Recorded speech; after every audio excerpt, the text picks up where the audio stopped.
make it hard for them to focus on their studies in college. And on a typical class day, devoted more time to personal grooming than to college work, with a mean of 2.87, standard deviation of 0.98.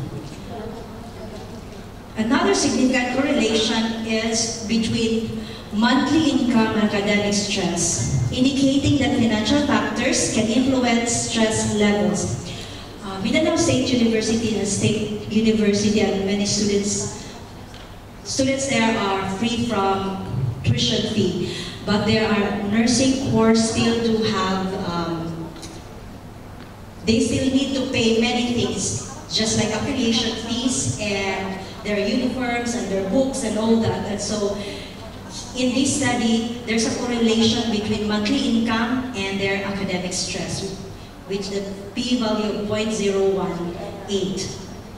Time attitudes were found to significantly impact academic stress as well, suggesting that students who prioritize their time may experience increased pressure to excel academically. This surprised us as researchers because we thought those students who are concerned of their time will have less stress because they know how to manage their time.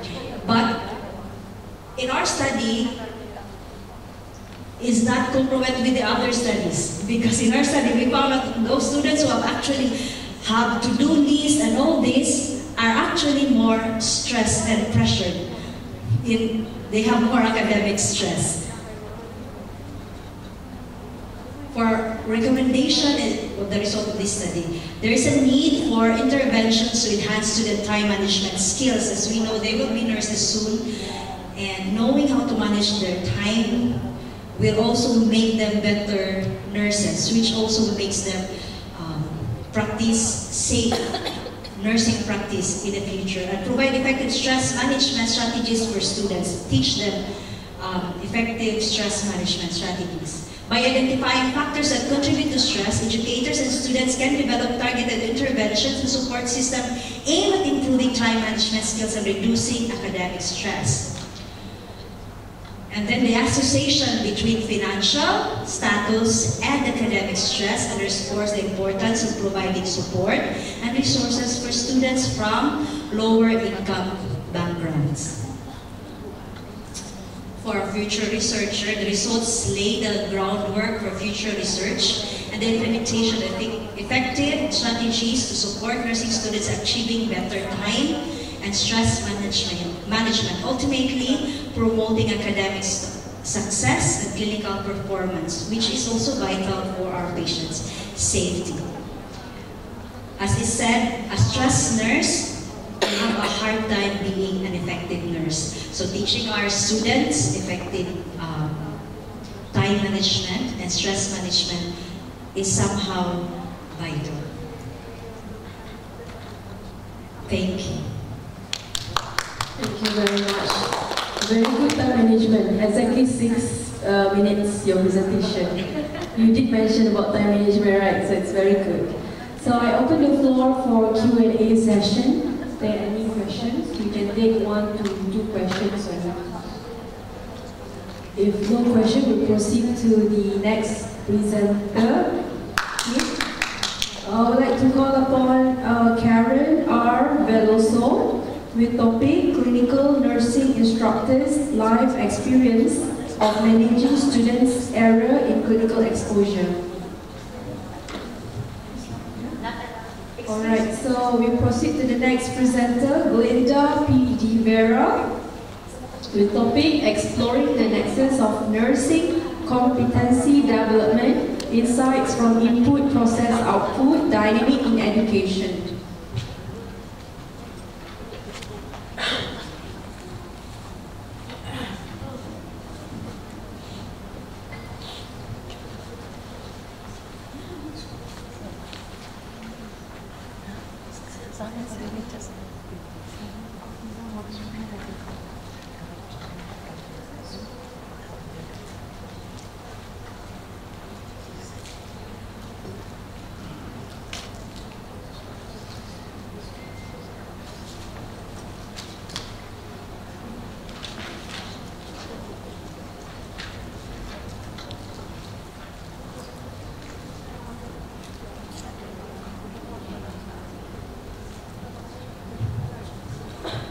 Okay, let me check if we have this presenter for the next presentation. Yeah, Zaida Merati, are you here? Hertuida Clara and Angga Putri. All right. Please make sure that you email your PowerPoint presentation to Mr. Mizania. Thank you. Okay, to the ICAH 24.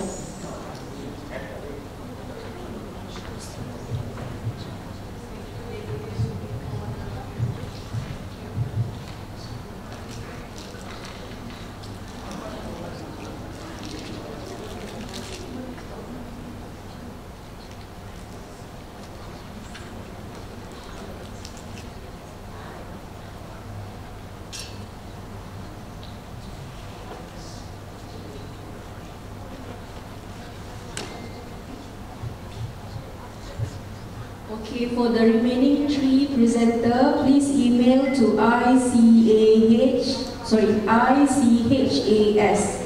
Okay, all small letter. Okay, ICHAS@lincoln.edu.my.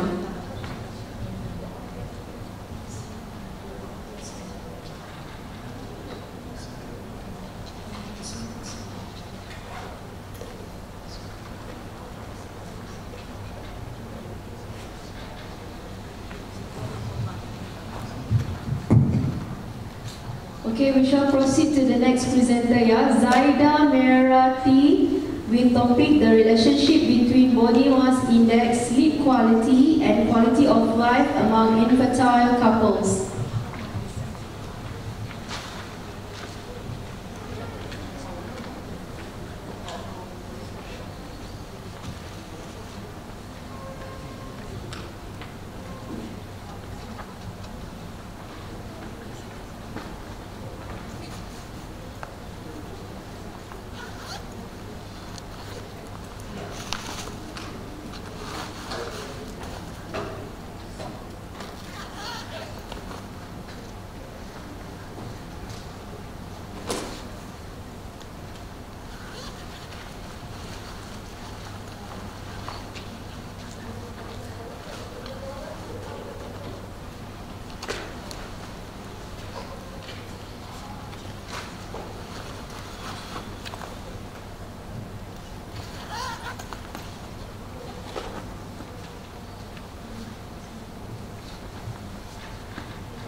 Yeah, we'll have a cup of tea.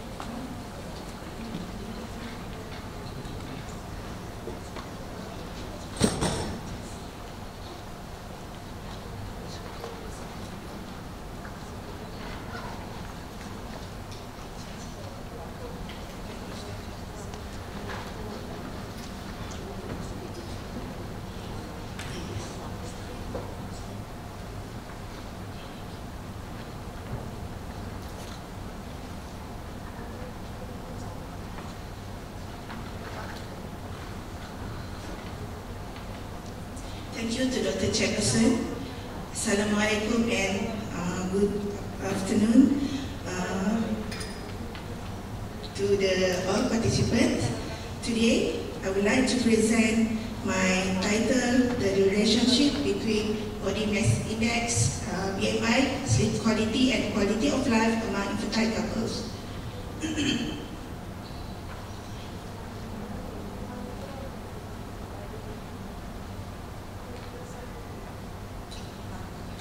As for introduction, infertility is the inability to achieve pregnancy after a year or more of regular unprotected sex occur due to male or female factors such as physical, physiological, genetic issue, and environmental factors, for instance, alcohol use, tobacco, obesity, and pollution by WHO 2020. Bahera et al. 2020 and Amlet 2020. The negative impact of obesity on human reproduction is well documented and can impair fertility in both men and women, from Emery Kutunga et al. 2023.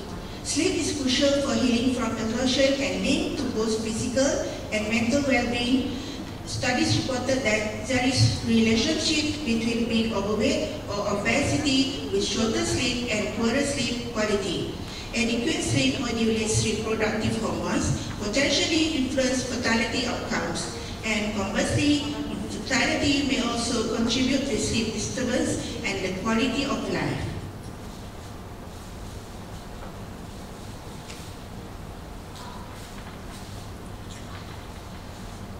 The problem statement, the complex relationship between body mass index, sleep quality, and infertility among couples, emphasizing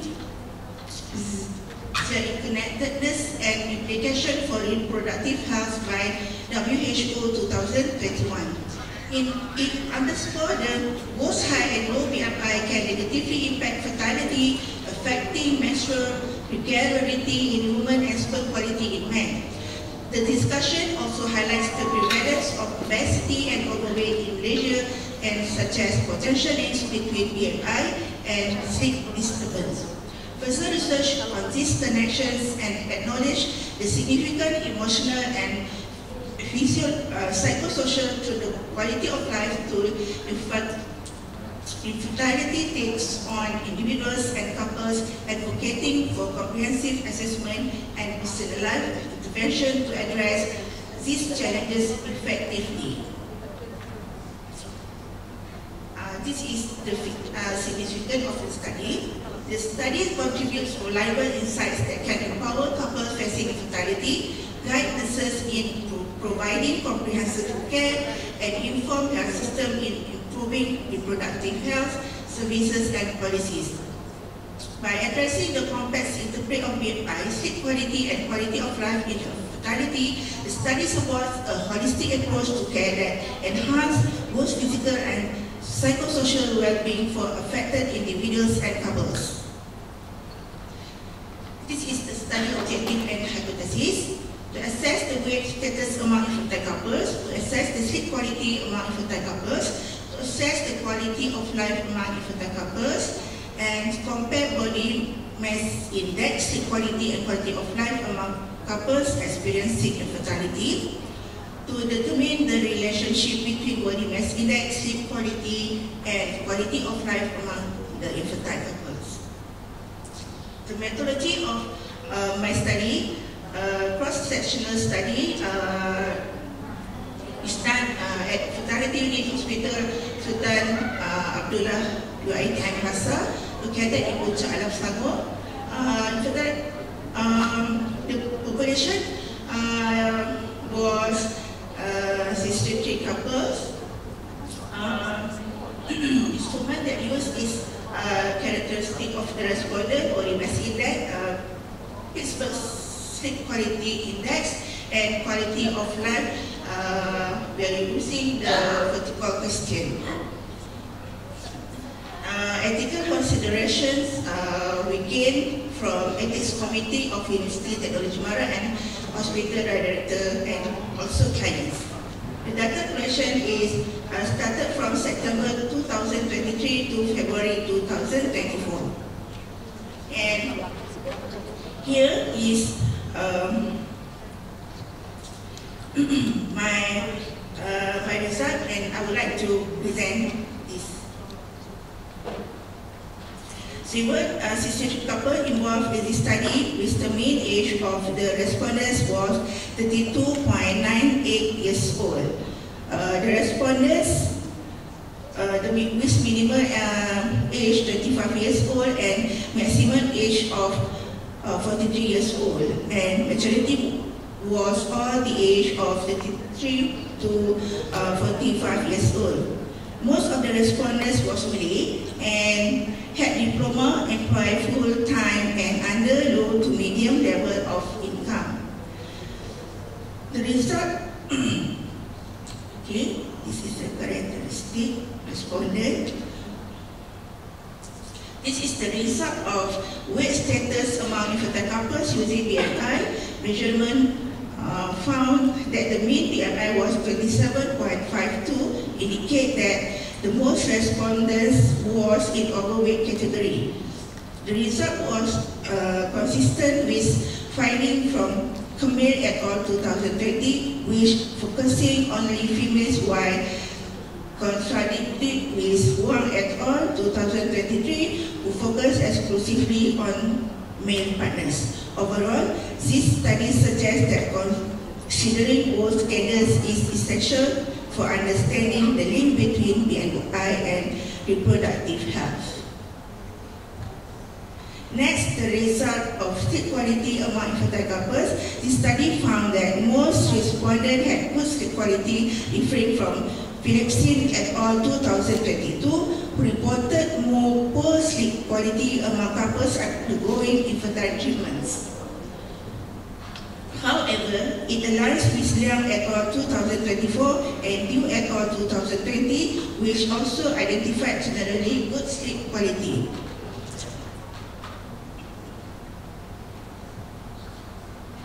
Next is the quality of life among infertile couples. The current study found an overall mean Ferticall score of 79.37, with the highest score in the relationship domain and the lowest in tolerability. This contrasts with findings from Ramani et al. 2020, which reported similar high scores, indicating a relatively better quality of life despite emotional challenges. However, Duro et al. 2023 and Harpan 2020 highlighted a lower score in the emotional subscale, suggesting significant emotional distress among participants. In conclusion, while this study shows a generally positive quality of life, the emotional challenge faced by individuals highlight the need for comprehensive support system to address this concern effectively.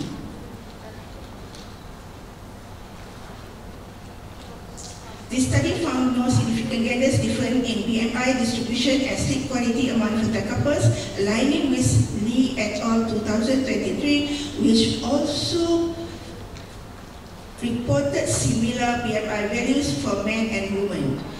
This finding is consistent with Mofuzan et al. 2018 and Walusha et al. 2021, highlighting that gender may influence overall well-being during infertility, necessitating target support for both genders.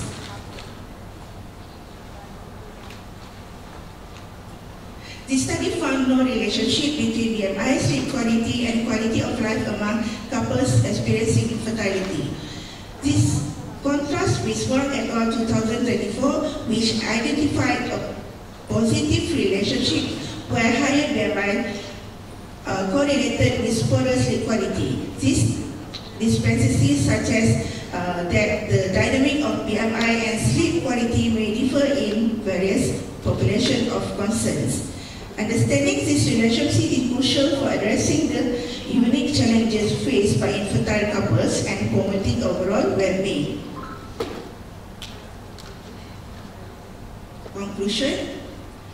In conclusion, the study examined the relationship between BMI, sleep quality, and quality of life in infertile couples, highlighting their impact on overall well-being. Higher BMI and poorer sleep quality significantly contribute to the challenges faced by individuals experiencing infertility.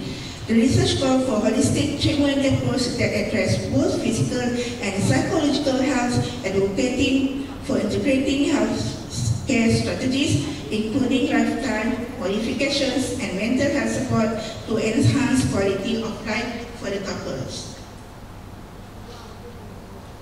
This is my references, and thank you. Okay, thank you very much, Zaida Merayanti. I open the floor for Q&A session. Is there any questions to ask?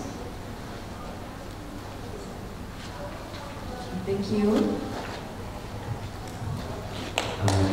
Let's call the next presenter, Glenda. Not yet. Glenda. Okay.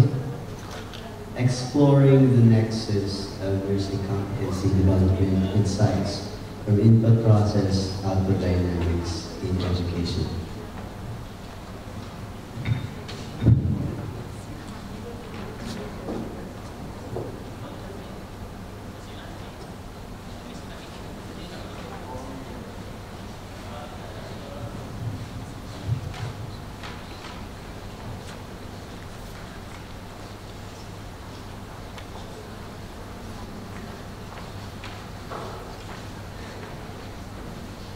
Pleasant afternoon, everyone. So I am Glenda De Vera. I will be presenting in behalf of my school, Ateneo, Xavier University Ateneo de Cagayan. So the title of my study is Exploring the Nexus of Competency Development, Considering the Input Process Output. As an introduction, we believe that nursing competency is a complex integration of knowledge that includes professional judgment, skills, and attitude. When we talk about knowledge, this is actually an integration of professional judgment that requires critical thinking. And skills is actually the proper use of management in the care of the client with the proper judgment that is required. Competent nurses ensures also safe and quality care rendered to be able to deliver quality nursing care. So it requires high level of competencies among nurses. Basically, this study was anchored on the theory of general systems theory by von Bertalanffy. In this implementation of the curriculum system, it anchors mainly on the core principles and systems theory that looks upon the relationship between the organization and the environment in which they are involved. The organization is seen as a system created by energetic input and output where the energy comes from. The program tends to operate in terms of the input, process, and output, which systematic approaches in teaching is essential and in program evaluation. So, the following variables were considered in this study. So the input variables considers facility, which had specific items on skills laboratory, classroom, library, and online services. For the faculty, this is I considered about clinical experience and teaching experience. For the process, the curriculum design was looked into considering an outcome-based approach, community, and a research approach. What I would like to check on the output are the core competencies that are being prescribed by the National Nursing Council standards as created by the Board of Nursing in the Philippines. So considering this schematic diagram on the methods, we have utilized the descriptive design utilizing the stratified random sampling with 183 students from the level 3 students. And then for the participants, considering the input and the process variable, I have the 9 nursing students. And then evaluating for the output variable, I utilize the clinical instructor to evaluate the students who has been under them. For the procedure, because it is considered an input process output, for the input process output, I utilize a researcher-made variable questionnaire that it stands with a pilot study and an external validator was considered. And reliability index of this study shows a 0.83 reliability index considering Cronbach alpha. And then it had undergone into ethical clearance and it has been approved. And then the statistics that was used is both inferential and descriptive statistics, considering multiple regression and Pearson R.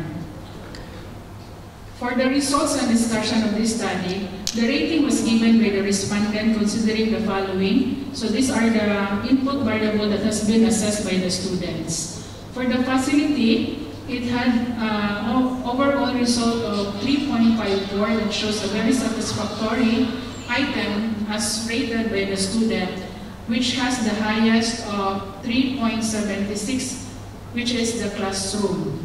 For the classroom variable, it has been considered as the highest, particularly because in the institution where I studied this, they considered this variable very important in their learning process as the classroom was designed to be more convenient, where where it is structured to have an air-conditioned and a ready-made audiovisual room available for each time you will make use of it. For the faculty, the teaching experiences comes the highest, particularly because as an OBE approach, the faculty tries to extract from the students in terms of the learning outcomes that has been utilized, and then they were grouped together so that they can achieve what are the specific output that is required from them. And then the students had rated this one as the highest, particularly because they were able to appreciate the dynamics that has been done from them. And then for the process variable, what comes out very significant also is the outcome. The research-based approach comes the highest from this standpoint, with an overall average of 3.69, which is considered also very satisfactory. The curriculum design process shows a satisfactory rating, which has the highest rating that was based on the research, and a community-based approach as the lowest. Research provides the foundation for high-quality, evidence-based nursing care. This research approach in education is a method that has been considered in competency paradigm of education, based on the principles of discovering new knowledge through learning exploration, which reflects the ways of research work. For the nursing student, the constant use of the nursing process allows them also to utilize the research-based approaches from each level of their entry in the nursing. So from level 1 to level 4, the use of this nursing process had aided them in terms of their competency development. So what was also significant here is the rating that was given by the faculty for the core competency that has been developed by the nursing student. So basically, we have an overall curricular design, overall competency development that is 3.17 that requires a satisfactory remark. So basically, this had an input on what the faculty had considered on the performance of the students. To what extent does the input affect the output? This time, it shows that the core competency on the variation on the core competency shows that the input variable explains a variation of 3% in the core competency of the students. However, the study has not established significance with an F value of 1.30 on the input variable on core competency. The findings further shows that the null hypothesis on no significant effect on the input and process variables are generally not rejected. Thus, facilities, faculty do not predict the core competency on safe quality care, teamwork and collaboration, and ethical and legal responsibilities. Next is the item on to what extent do the process affect the output. So this time, it further shows that the variable of curriculum design, considering outcome-based education, explains a variation of 4% in the core competency. The result is significant with an F value of 5.21. Then it explains that the curriculum design, considering the outcome-based education approach, significantly affects the core competency. Thus, the null hypothesis is rejected.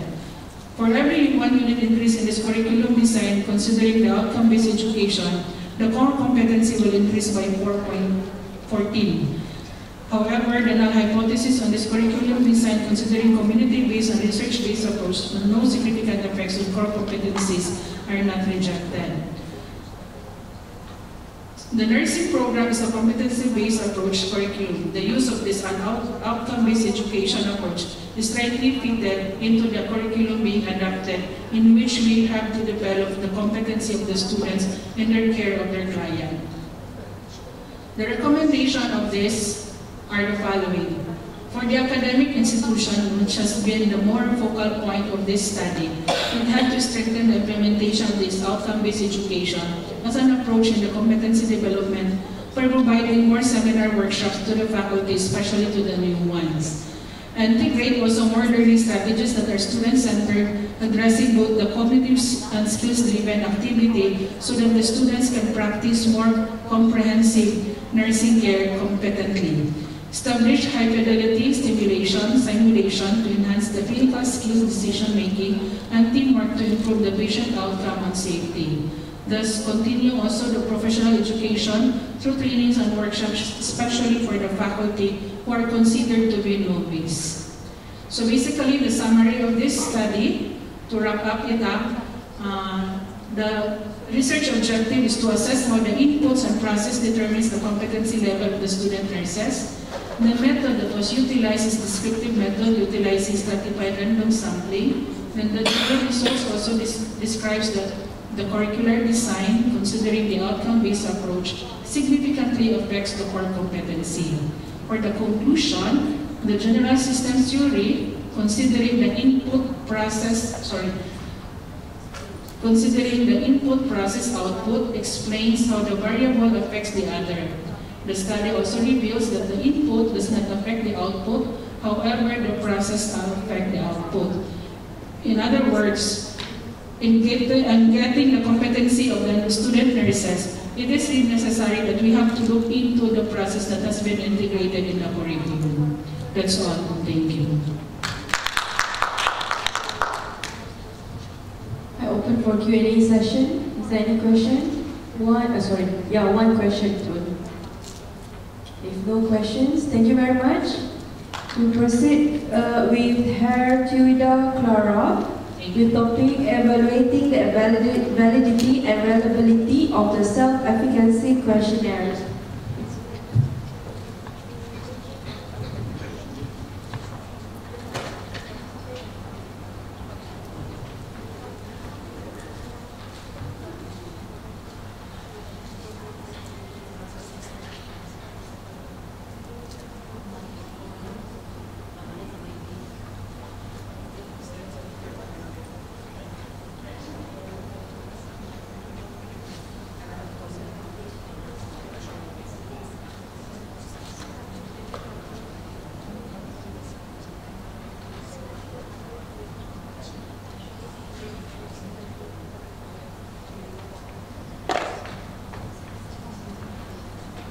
Good afternoon, everyone.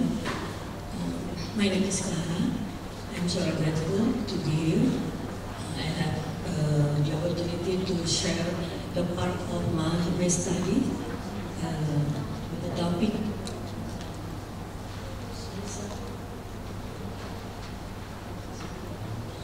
with the topic evaluating the validity and reliability of the self-efficacy questionnaire.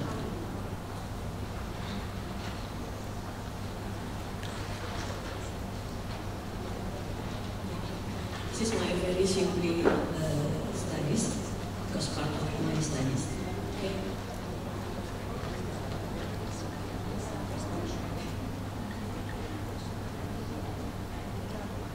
Self-efficacy is an important factor for people with diabetes because it greatly influences their ability to perform self-management.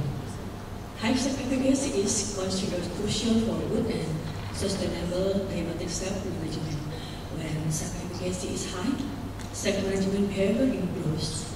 Thus, people with diabetes need to assess their self-efficacy to determine if efforts are necessary to enhance or better diabetes self-management. The commonly used questionnaire to evaluate the self-efficacy of people with diabetes is the Diabetic Management Self-Efficacy Scale, we can call as the DMSEC, designed by Vanderbridge et al. This questionnaire consists of 15 items covering diet or meal planning. There are 8 questions, exercise 1 question, blood sugar monitoring, there are 3 questions, about therapy 2 questions, and food care 1 question. And it uses a Likert scale of 1 to 5. This study aims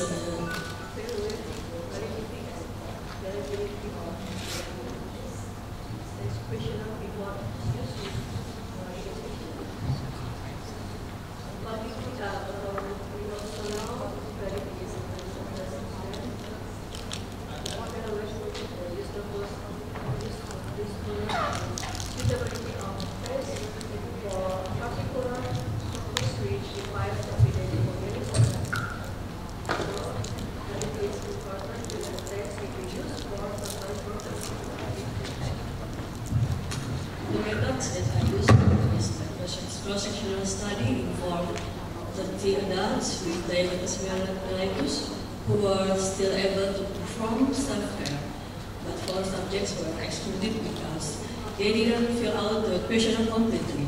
So in the end, there were 26 subjects involved. The study consists of 2 stages. The first stage was adapting questionnaire following a method according to the guidelines provided by BISLIN, namely back translation. 3 steps are involved in this technique. The first step translates from the original language to the target language, and the second step is another translator translating back into the source language. And the third step, the 2 versions of the instrument, original and back translated version, are compared for meaning equivalence. And the second stage was validity and reliability studies. The validity of the instrument used in this research was assessed through a construct validity test by correlating the score of each item with the total score, and data processing used SPSS. And the correlation technique used in this study used the Pearson product moment correlation with the degree of freedom. And we know if the error count is greater than error table, the variable is considered valid, whereas if the error count is smaller than the error table, the variable is considered invalid. And the instrument reliability test used in this study is one-shot measurement, namely the Cronbridge-Alpha method. The test is used to measure the average internal consistency between the question items. And the instrument is reliable and can be used in this study if it has a reliability value of Cronbridge-Alpha above 0.8. And this is the result. I show you the first result about characteristic of my respondent. From 26 respondents, I had 9 male and 17 female. And about the duration of diabetes, the large number of duration of diabetes were in 5 to 10 years. And table 2, I show you the result of validity question. I have 15 items, so all of the items have a result more than our table. So I have a table 0.388. And the result of the reliability questionnaire 0.934. So the self-efficacy questionnaire showed moderate to strong correlations with item correlation scores ranging from 0.0